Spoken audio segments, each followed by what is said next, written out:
Good morning and welcome to the Killik and Co market update. Another week has gone by and the Russia-Ukraine situation is still very much the key area of focus, and it's still an incredibly uncertain situation.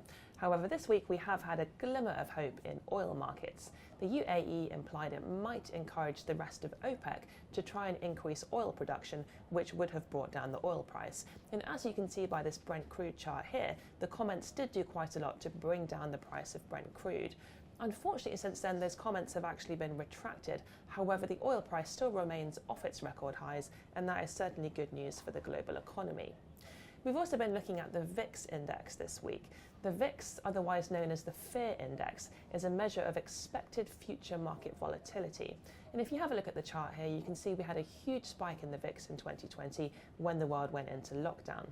A level of the VIX above 20 is thought to signify heightened volatility, and you can see that since the Russian invasion started, the VIX has very much been above that level. However, over the course of the last week, it has come down from 34 down to 30, so that is definitely an encouraging sign.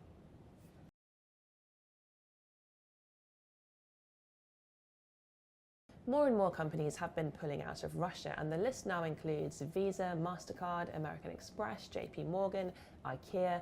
However, McDonald's and Coca-Cola had been quite late to pull out of Russia, and they have been quite heavily criticised in the press for doing this. However, this week they have both announced they will stop doing business in Russia.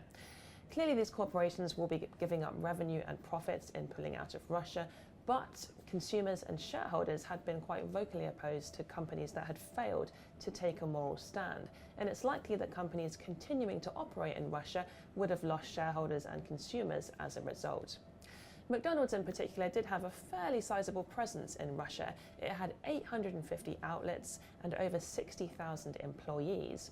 Here's a chart showing the geographical revenue split of McDonald's, and you can see by that red bit there that McDonald's made about 4.5% of its global revenue in Russia. However, the company has said it made less than 4.5% of its global profits in Russia, so hopefully pulling out of the country will not be too detrimental for the company as a whole.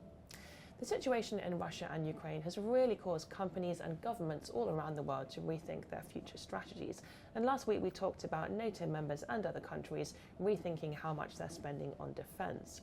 NATO members in particular are supposed to be spending 2% of their annual GDP on defence, but in practice over the last decade, many of these countries have been well below this, as you can see by this chart here, which we've taken from NATO.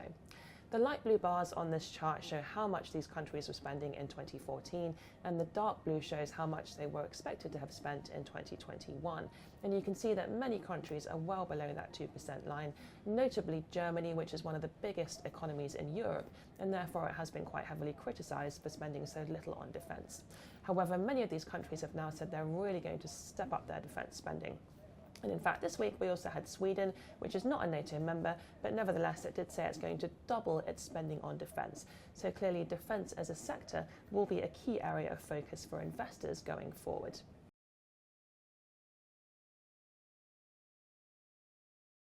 Amazon has become the latest company to announce a stock split.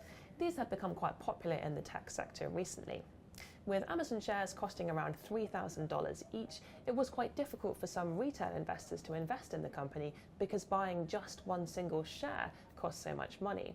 But by going ahead with a stock split, Amazon will end up with 10 times as many shares, but they'll cost about $300 each rather than $3,000. So despite there being no fundamental change to the business, the shares should become more attractive and more liquid.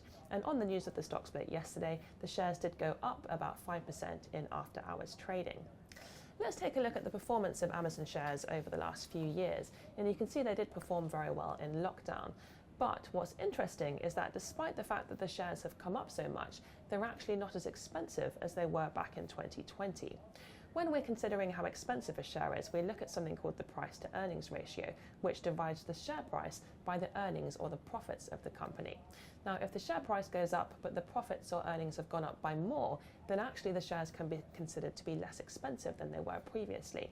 So back in 2020, the price to earnings ratio of Amazon was around about 77, so that was relatively high.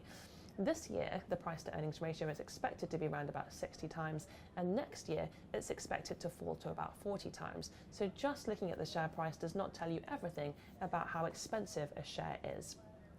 Moving on to have a look at next week, we are expecting results out from Volkswagen, Ocado and Accenture.